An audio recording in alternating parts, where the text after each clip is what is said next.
Salut tout le monde, c'est Christo, j'espère que vous allez bien. Attends, j'ai un peu raté là, on va refaire.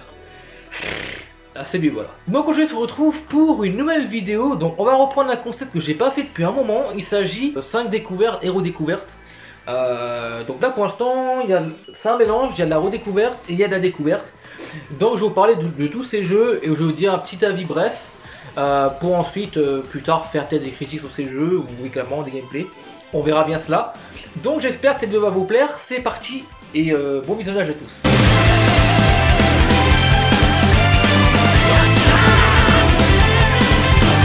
Donc on va commencer par le premier jeu. Il s'agit d'un jeu qui a fait vraiment débat, qui est sorti très récemment. Je pense que vous avez peut-être deviné de quoi je veux parler.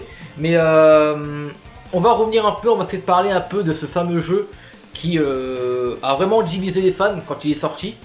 Il s'agit de le fameux Cyberpunk 2077, développé par CD Projekt Red et édité par Bandai. Alors, je vous parle un peu de ce que je pense du jeu. Déjà, le jeu, on est d'accord, il est clairement moins beau que ce qu'on nous avait prévu dans les trailers qu'il y avait. Pour plusieurs raisons, je crois déjà que c'était un jeu qui avait été montré sur PC, mais le problème c'est que vous n'avez pas parlé des versions console des jeux. Ce qui fait que du coup on a été surpris de voir un jeu avec une qualité aussi basse. Alors c'est vrai que le jeu reste quand même très beau, mais comme j'ai dit, il n'est pas aussi beau que ce que vous avez prévu quoi. En fait en gros, ils nous ont un peu fait du Ubisoft, on va dire, c'est les projets là.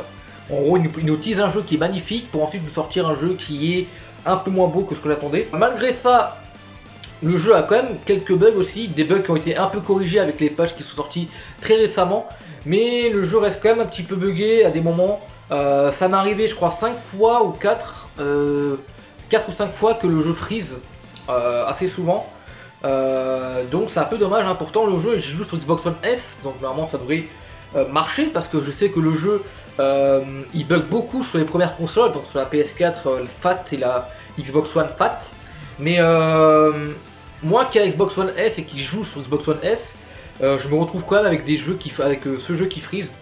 Donc c'est assez bizarre. Ce jeu n'aurait peut-être pas dû sortir sur cette génération de console. Ils auraient peut-être dû limite annuler cette version pour le sortir sur PS5 et Xbox Series X. Ça m'aurait pas étonné. Après ce jeu on pourra le rejouer sur PS5 et Xbox Series X, hein, donc il n'y a pas de souci dessus. Mais quand même, c'est vrai que c'est dommage parce que du coup la première impression qu'on a du jeu, c'est un jeu qui est mal fait, qui est buggé. Donc c'est un peu dommage. À part ça, dernier truc que je vais dire, c'est vrai que ça fait quand même combien de temps? Ça fait 3 minutes 40. À part ça, je tiens quand même à dire que malgré tout le jeu reste quand même très plaisant, franchement. Quand on explore la ville Night City, franchement c'est vraiment un régal. Personnellement d'ailleurs, pour ceux qui jouent au jeu, j'ai pris Ghost de rue. Donc comme dit, oui, ce jeu reste quand même vraiment très plaisant à explorer. Graphiquement, même si c'est pas aussi beau, ça reste vraiment très joli, hein, franchement. Quand t'as des couchers de soleil, quand tu te balades dans la nuit, que t'as genre les phares et tout de la voiture et tout, c'est vraiment super classe. Donc franchement c'est vraiment génial. Et le système d'infiltration est quand même assez bien géré. Il est assez dur aussi quand même, hein. Je peux pas passer n'importe comment sur le jeu. Donc franchement, malgré tout ça reste quand même un très bon jeu. J'ai pas pu en parler parce que je compte en faire un gameplay et une critique de ce jeu. Mais voilà, franchement pour peu que j'ai à dire, le jeu, il y a du bon et il y a du mauvais. Et ça on en parlera plus tard dans une vidéo. Ce que je pense de ce jeu qui est certainement déjà prévu, que je vous ferai, même si en vrai j'ai encore d'autres jeux à vous proposer, comme Last of Us 2, Mario Odyssey, donc pour l'instant ce jeu, il va attendre sagement son tour. Donc voilà, ensuite on va passer au prochain jeu, donc c'est un jeu encore Xbox One. C'est un jeu que l'ami Kevin va beaucoup recommander parce que c'est son jeu Xbox One préféré, PS4 je pense aussi du coup, parce que c'est pas une exclu le jeu. Et il s'agit d'un jeu développé par Asobo.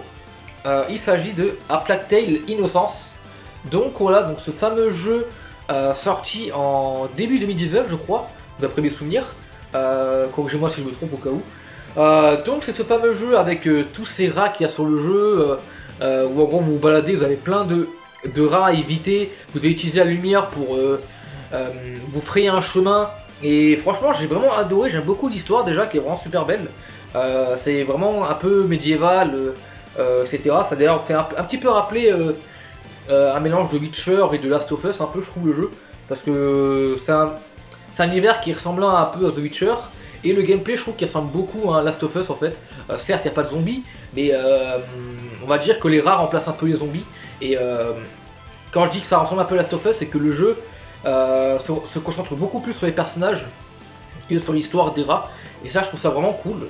J'aime beaucoup ce système là, parce que j'aime bien se concentrer sur les personnages, hein, parce que les zombies, les rats, bon, en fait là c'est un peu toujours la même chose, donc j'en prends un peu, mais enfin malgré tout tu me diras quand même des rats dans un jeu, c'est vrai qu'il n'y a pas, bah c'est la première fois qu'il y a ça, hein, qu'il y a un jeu où les rats sont les ennemis, parce que je me souviens des jeux où, genre, j'avais déjà joué à des jeux, tu sais, où genre les rats c'était de la merde, genre tu pouvais les écraser et tout, mais là, clairement les rats ils te font bien chier, hein, franchement, c'est vraiment assez ardu. Et ouais, franchement, malgré tout, le jeu a vraiment une très bonne histoire, très intéressante, je trouve, fait par un studio français. Hein. Ce jeu a des moyens, mais c'est sûr que c'est pas Activision ou Ubisoft, hein, au niveau moyen. Ils sont un peu moins riches que ces développeurs-là, mais malgré tout, ils ont quand même réussi à nous pondre à vraiment un super jeu. Donc malgré que ce A Plague Tale Innocence n'est pas mon jeu préféré, ça reste vraiment un jeu qui est vraiment incroyable, et c'est pour moi d'ailleurs l'un de mes coups de cœur de cette année, je pense. Donc voilà, franchement très très bon jeu. J'en parlerai dans une vidéo critique, je pense, peut-être à voir. Et puis au cas où, pour ceux qui veulent vraiment plus d'informations sur ce jeu tout simplement, n'hésitez pas à aller voir la critique de l'ami Kevin qui a fait une vidéo sur ce jeu et qui détaille vraiment super bien le jeu, donc n'hésitez pas.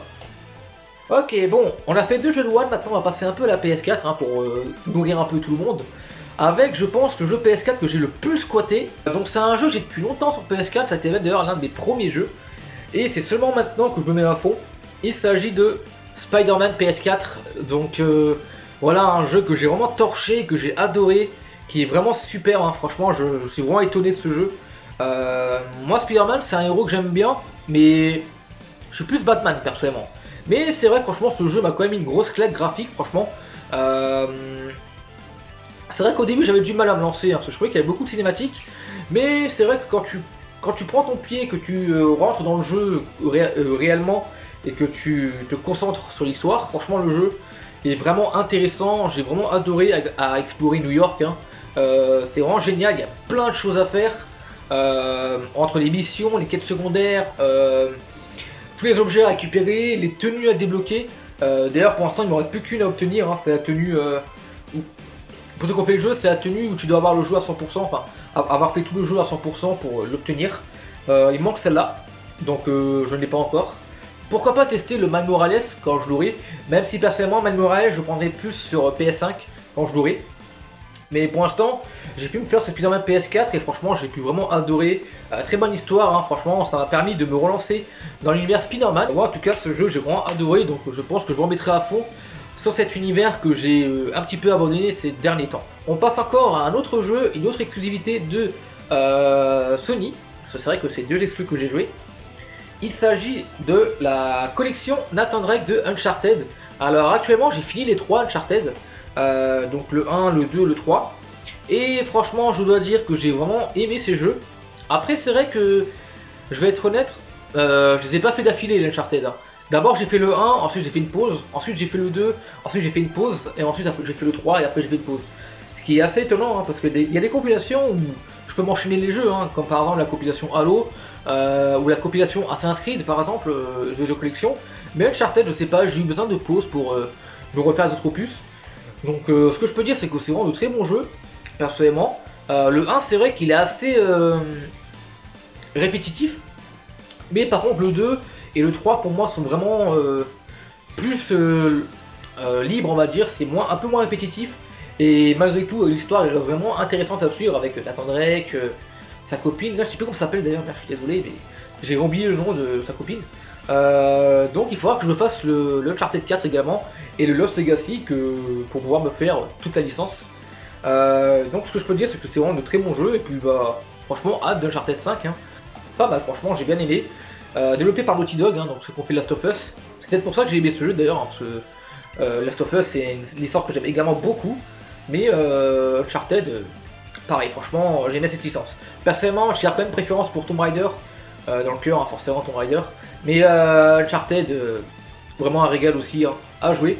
Personnellement j'ai beaucoup aimé. Donc voilà, donc on va passer au dernier jeu. Donc là vous avez vu que c'était quasiment que des découvertes. Mais il y a quand même une redécouverte. Et cette redécouverte c'est le dernier jeu que je vais vous montrer. C'est un jeu Xbox One. Un jeu que j'ai fait pas mal de vidéos dessus d'ailleurs. Il s'agit de Dragon Ball Fighters. Donc voilà, je me suis remis sur ce jeu très récemment. Et ce que je peux dire, c'est que franchement, ça fait vraiment très plaisir de retourner sur ce jeu. D'ailleurs, actuellement, je suis en train de réfléchir à voir si je vais refaire des vidéos sur ce jeu comme à l'époque. C'est vrai que ça vous avait bien plu les vidéos hein, sur ce jeu. Je sais que la vidéo Goku GT est la deuxième la plus vue et la vidéo de Jiren est la première la plus vue. Donc peut-être que j'en referai, à voir. Donc en tout cas, franchement, ce Dragon Ball FighterZ, franchement, il est vraiment très plaisant. Il y a quand même des défauts, bien sûr. Hein, c'est pas le jeu Dragon Ball Ultime, on est loin de là. Mais il reste vraiment très intéressant. Déjà, les graphiques sont vraiment incroyables. Hein. Et puis franchement, c'était vraiment un régal de rejouer à ce jeu, de faire les dramatic finish, hein, etc. Comme quand on reprend l'animé. Et franchement, j'ai adoré hein, rejouer avec tous les persos. J'ai vu qu'il y avait pas mal d'essais qui sont sortis de Goku Ultra Instinct, de Kame Senni. Donc peut-être que je les achèterai pour vous faire des vidéos tests. Et puis également faire des tests de personnages qui sont déjà dans le jeu. Hein. Pourquoi pas. Donc hâte de voir un peu ce que j'ai faire avec ce jeu. On verra bien. Mais je pense que j'ai encore me le jouer un petit peu parce que bah, franchement, il reste vraiment très très bon. Hein. Très bon. Donc voilà, Dragon Ball FighterZ que je vais ici. Malheureusement, j'ai pas trop de choses à dire parce que c'est vrai que c'est un jeu que j'ai quand même pas mal présenté. Donc avec le temps, on sait plus trop quoi dire. Voilà. Donc ben, c'est la fin de cette petite vidéo en espérant qu'elle vous aura plu. Donc c'était Christo, je vous dis à la prochaine pour une nouvelle vidéo, portez-vous bien et je viens surtout. Sur ce, salut!